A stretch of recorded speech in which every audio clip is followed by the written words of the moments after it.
गुरुर्ब्रह्मा गुरुर्विष्णू गुरुर्देव महेश्वर गुरु साक्षात परब्रह्म तस्मै श्री गुरुवे नमः. आज आपण गुरुचरित्राचा 20वा अध्याय पाहणार आहोत. श्री गणेशाय नमः. नामधारक शिष्यराणा लागला सिद्धाची आचरणा, हस्त जोडणी विनवी जाणा, भावभक्ती करुनिया. आणि नामधारक हा सिद्धांच्या पुन्हा चरणाशी लागलेला आहे, त्यांना नमस्कार केलेला, वंदन केलेलं आहे. पुसत असे तयवेळी माथा ठेवून चरणकमळी, जय जय आधी सिद्धमौळी विनवी तसे अवधारा. आणि त्यावेळेला त्यांनी चरणावर डोकं ठेवलं नामधारकाने सिद्धाच्या, आणि त्यांना ते विनवू लागलेलं आहे की हे सिद्धमौळी म्हणजे हे तापसी, मी तुम्हाला विनंती करतोय अवधारा. स्वामी निरूपले आम्हासी, तुम्ही आम्हाला निरूपण केलं, सांगितलं.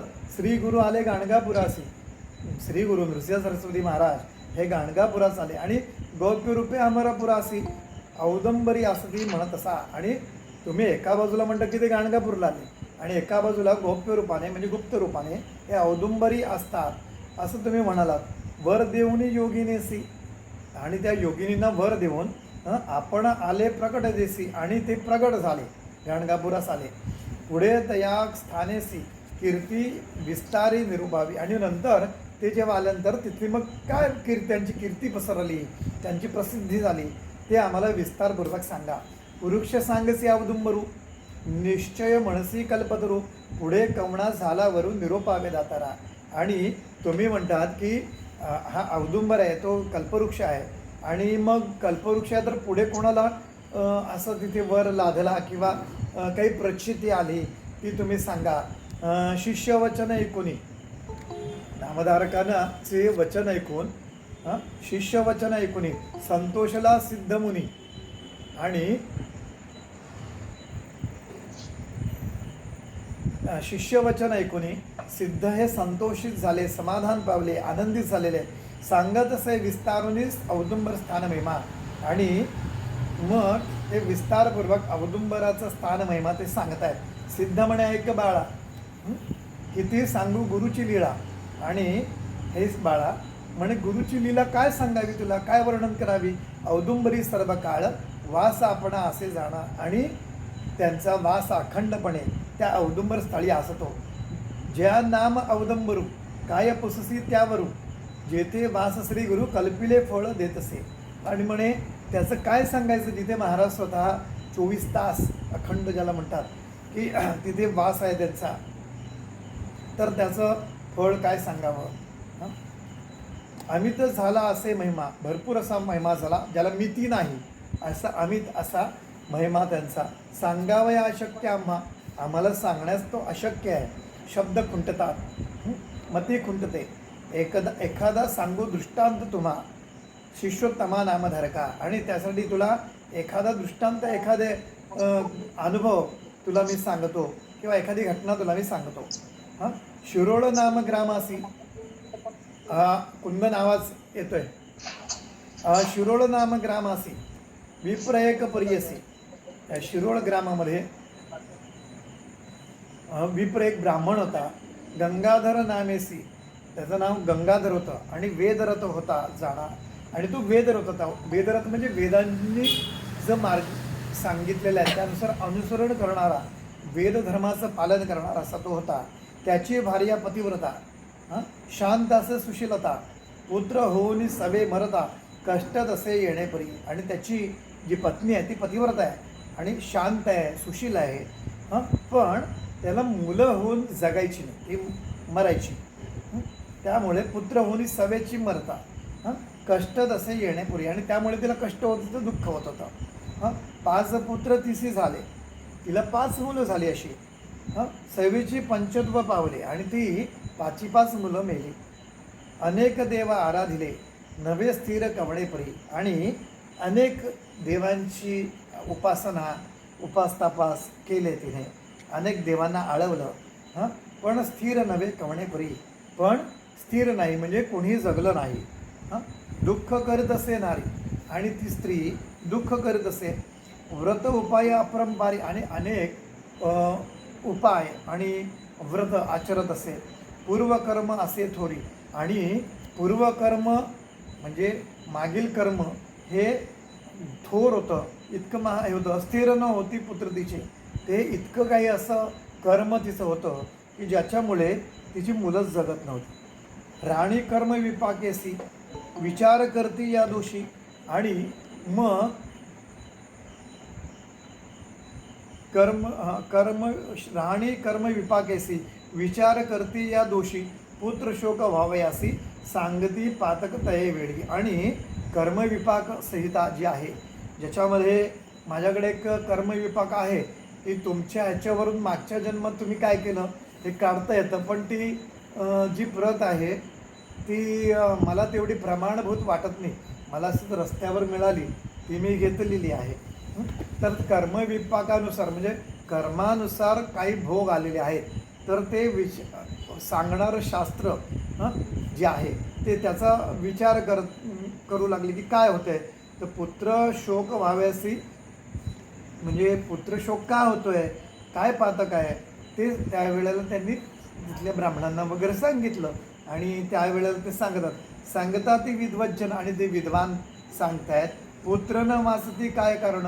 आता पुत्र तुमची का वाचत नाहीत यासाठी काय कारण आहे, तर पूर्वजन्मीचा दोष गुण विस्तार करते त्यावेळी. आणि कुठलं असं पूर्वजन्मामधले कर्म आहे की ज्याच्यामुळे मुलं होऊन मरतात किंवा मुलं बाळ होत नाहीत, हे ते सांगतात. विस्तार करते त्यावेळी ते सांगतात. गर्भपात स्त्रियांशी जो गर्भपात करतो, आपल्या शास्त्राला गर्भपात करणं हे मान्य नाही आहे. तर काही जण आपल्या स्वच्छंदीपणासाठी काहीतरी चुकीचं कर्म करतात आणि गर्भपात करतात, तर ते आपल्याला मान्य नाही आहे त्या शास्त्राला. म्हणून गर्भपात करणाऱ्या ज्या स्त्री आहे, गर्भपात स्त्रियांशी जे जन करते तामसी म्हणजे जी तामसी अशा वृत्तीने जी पुरुष स्त्रियांना काय म्हणतात की दबाव टाकून तिला सांगत असतील की गर्भपात करा किंवा स्वतः गर्भपात करत असतील, तर गर्भपात स्त्रियांशी जे जन करते तामसी पावती वांस जन्मांतरासी झाले पुत्र मर्ती जाणार. आणि त्यामुळे पुढे जन्मामध्ये ते एकतर वांस म्हणून जन्माला येतात किंवा त्यांची मुलं जगत नाहीत असं सांगितलेलं आहे. जो अश्ववध गोवध करी म्हणजे जो घोड्यांना मारतो, ठार मारतो आणि गोवध करतो, गायीची हत्या करतो, ते वांस होय ज्वरी. एखादा परद्रव्य अपहारी निपुत्र होय तोची जाणार. आणि जो अश्ववध करतो म्हणजे घोड्यांना मारतो, गायीची हत्या करतो किंवा एखाद्याचं परद्रव्य लोकांचं द्रव्यहरण करतो. म्हणजे आता तर हॅकर्स पण आलेले आहेत की आजच्या काळानुसार एखाद्याच्या अकाउंटमधला पैसा आपल्या अकाउंटमध्ये आणणं किंवा लोक काही शेंड्या लावून लोकांना फसवून प्रॉपर्टीपासून सगळं गिळंकृत करतात. हे सगळं परद्रव्य अपहार करणारे निपुत्र होय तोची जाणार आणि ते निपुत्रिक होतात. विप्र म्हणतीस ती एसी, तिला ब्राह्मण म्हणतात. तुझा पूर्वजन्म दोषी, तुझा मागचा आधीचा जन्म आहे तो दोषी आहे. दिसत असे आम्हासी सांगो एका एकचित्त. ते आम्ही तुम्हाला सांगतो की काय झालंय ते. शौनक गोत्र द्विजापासी, शौनक गोत्राचा ब्राह्मण होता आणि त्याच्याकडून ऋण घेतलं. ऋण म्हणजे कर्ज घेतलं होतं. ऋण घेतले द्रव्यासी मागता तू न देसी कष्टला तो ब्राह्मण. आणि तो मागून थकला. पण हे काही त्याला अशी लोक असतात की जेव्हा गरज लागली की उधारी मागण्यासाठी येतात आणि नंतर देतच नाहीत. परत मग आपण तगादा लावतो की अरे कधी देणार वगैरे. आणि जे आपल्याला त्यावेळेस त्रास होतो की अरे काय करायचं वगैरे. तसंच त्या ब्राह्मणाला सुद्धा की अरे तुला ऋण दिलेलं आहे, कर्ज दिलेलं आहे, पण कर्ज परत फेडायचं नामच नाही. त्यामुळे तो ब्राह्मण कष्टला म्हणजे इथे तगादा लावून म्हणजे संताप झाला की आता ह्याला देऊन फसलो अशा पद्धतीने. लोभी होता तो ब्राह्मण, बरं हा लोभी होता ब्राह्मण. द्रव्यास्तव दिदला प्राण. आणि त्यानं काय केलं, त्या द्रव्याच्या आशेने द्रव्यासाठी त्याने प्राण दिला. प्राण म्हणजे काय केलं, आत्महत्या केली. त्याने आत्महत्या केली. तोची पिशाच्च झाला असेल आणि तो पिशाच्च झालेला आहे. त्या धनाच्या आसक्तीमुळे तो पिशाच्य योनीमध्ये गेला. तो गर्भपात करी तुझा, म्हणून तो काय करतो, गर्भ राहिला की गर्भपात करून टाकायचा. तो गर्भपात करी तुझं, मृत्यू झाले करी तो द्विज. आणि तो मृत्यू पावलेला, आत्महत्या केलेला जो ब्राह्मण आहे तो काय करायचा, गर्भ राहिला की गर्भपात करायचा. तुझे कर्म असे सहज आपली जोडी बघावी, हे तुझं कर्म आहे. आणि हे आता तुझं जे संचित आहे, प्रारब्ध आहे, ते तुला भोगायचं आहे. ऐकुनी ब्राह्मणाचे वचन, त्या ब्राह्मणाचे वचन ऐकुनी विप्रवनिता खेदे खिन्न. आणि ती विप्रवनिता म्हणजे त्या ब्राह्मण पत्नी ही दुःखी झाली, खिन्न झाली. अनुतप्त होऊनी अंतःकरण, आणि अनुतप्त होऊनी म्हणजे त्या पापाच्या बद्दल तिला काय म्हणतात की तिला दुःख झालं, वाईट वाटलं तिला की आपल्याकडून हे कर्म झालं. त्यामुळे ती अनुतप्त झाली. होऊनी अंतःकरण द्विज चरणी लागली आणि त्या ब्राह्मणाच्या चरणाशी लागली. कर जोडून ते वेळी, त्यावेळी तिने हात जोडून विप्रा विनवी करुणा बहाळी, आणि ती करुणेने करुणायुक्त ती होऊन ब्राह्मणाला विनवू लागली. माथा ठेवून चरण कमळी पुसत असे ते असी, आणि डोकं ठेवलं चरणावर त्यांच्या आणि विचारू लागली, ऐसी पापिणी दुराचारी, मी अशी पापिणी आहे, दुराचारणी आहे. बुडाले पाप सागरी, मी पापाच्या सागरामध्ये बुडालेली आहे. स्वामी माते तारी तारी, म्हणे स्वामी आता मला तुम्ही तारण करा, उपाय सांगा म्हणत असे, आणि काहीतरी उपाय सांगा. ऐसे पाप हळाहळी, आणि अशा या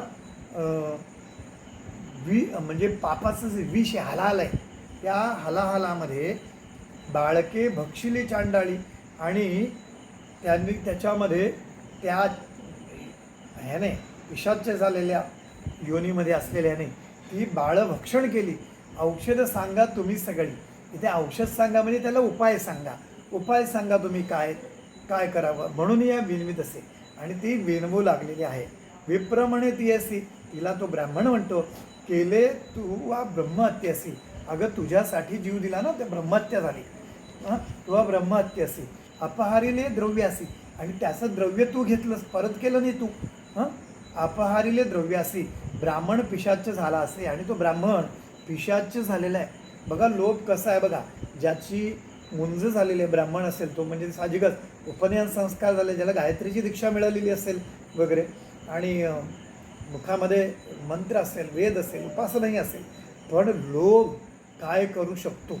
तर इतकं असून सुद्धा गायत्रीची दीक्षा हे जाणवं देताना दीक्षा म्हणजे मंत्र दिलं जातो, आणि हे सगळं असून सुद्धा केवळ त्या धनाच्या लोभामुळे तो ब्राह्मण पिशाच्य योनीमध्ये गेला. हा विचार करण्याची सगळ्यांनी गोष्ट आहे. म्हणजे आमच्यासारख्या ब्राह्मणांनी तर पहिला करायला पाहिजे की हा लोभ काय करू शकतो. तर ब्राह्मण पिशाच्य झाला असे, जधी मेला तो द्विजवर, तो जेव्हा तो ब्राह्मण मेला, केली नाही क्रियापर, त्याचं काही क्रियाकर्म वगैरे म्हणजे ज्याला उत्तर कार्य म्हणतात ते काही केलंच नाही, त्याच्या द्रव्याचा अपहार केला असे जन्मांतरी, आणि तू त्याचं द्रव्य तर घेतलं पण त्याचं काहीच केलेलं नाही आहे, त्यामुळे तू बांधील आहेस. केला असे जन्मांतरी, त्याची करावया उद्धार गती, त्याचा उद्धार व्हावा यासाठी 16वे कर्म करावे रीती, आणि त्याच्यासाठी त्याचं 16वं कर्म म्हणजे शेवटचं अंत्यकर्म जे आहे, अंत्येष्टी वगैरे जे आहे कर्म ते करावं, उत्तर कार्य करावं. द्रव्य द्यावे 100, आणि 100 रुपये ज्या म्हणजे आजच्या भाषेमध्ये म्हणून 100 म्हणजे 100 मुद्रा म्हणा किंवा काय, तया गोत्र द्विजासी, आणि त्याचे जे काही गोत्र जे आहेत म्हणजे त्याच्या गोत्राचे जे काही ब्राह्मण आहेत, लोक आहेत, त्यांना तुम्ही 100 मुद्रा द्या किंवा आजच्या भाषेत 100 रुपये द्या. तेणे होईल तुझं बरवे, आणि त्याने तुला बरं वाटेल, बरवे. एक भावे आचरावे, एक भावाने आचरण कर. कृष्णा तीरी असावे, उपवास करावे 1 मास, आणि त्या कृष्णा संगमा म्हणजे कृष्णा नदीच्या तीरी तू 1 महिनाभर उपवास करायचा.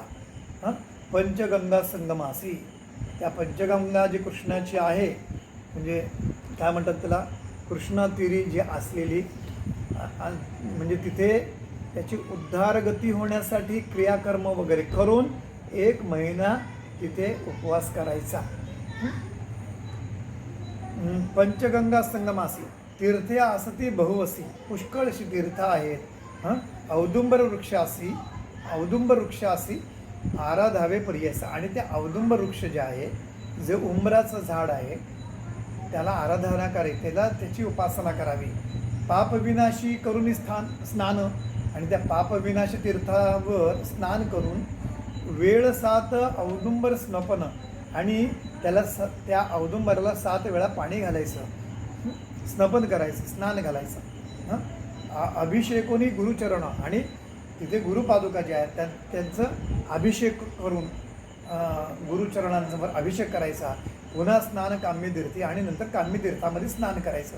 विधीपूर्वक गुरुचरणी, विधीपूर्वक त्या गुरुचरणावर पूजा करावी एकमनी. आणि एक मनानं, एक भावाने, एक चित्तानं तिथे पूजा करावी. येणेपरी भक्ती निर्वाणी. आणि ह्याप्रमाणे भक्तिपूर्वक करावं. कधी मास 1 आचरावे, 1 महिन्यापर्यंत ते तसं करावं. स्थान असे श्री गुरुची, श्री नृसिंह सरस्वतीचे. तुझे दोष जातील साचे, होतील पुत्र शतायुषी. आणि ते स्थान श्री गुरूंचं आहे. त्या औदुंबराचं ते पादुका वगैरे जे आहेत ते महाराजांचं स्थान आहे. तिथे अखंड औदुंबरी त्यांचा वास आहे. आणि तिथे एक भावानं, एक चित्तानं तिथे 1 महिनाभर तू तिथे विधीपूर्वक पूजा वगैरे करायची भक्तिपूर्वक. आणि त्यामुळे तुझे दोष जातील आणि तुझी मुलं शतायुषी होतील. मास आचरून येणेपरी 1 महिना ते आचरण करून मग विप्रा ते पाचारी. मग त्या विप्रांना बोलवायचं. द्रव्य द्यावे शौनक गोत्री द्विजवराती 100. आणि नंतर 1 महिन्यानंतर त्या शौनक गोत्रातल्या ब्राह्मणांना बोलवून त्यांना 100 मुद्रा किंवा 100 रुपये हे तुम्ही द्यावे. त्याचे नावे कर्मसकळ. त्याच्या नावाने कर्मसकळ, आचरुनी मन निर्मळ. आणि त्याच्या नावानं ते सर्व कर्म करायचं आहे. अगदी निर्मळ मनाने. होतील तुझे कष्ट सफळ. आणि तुझ्या कष्टाचं चीज होईल. श्री गुरुनाथ तारील पय. आणि श्री गुरु तुम्हाला तारतील असं ते म्हणतात. गुरु स्मरण करुणी मनी. गुरुचं स्मरण करून तू जप करी श्री गुरुचरणी. महाराजांचं स्मरण मनानं करून श्री गुरुचरणांच्या समोर जप कर. तुझे पाप होईल धुणी. तुझं पाप धुवून जाईल. ब्रह्मसंबंध परिहारेल. आणि जो ब्रह्मसंबंध आहे तो परिहारेल. त्याचा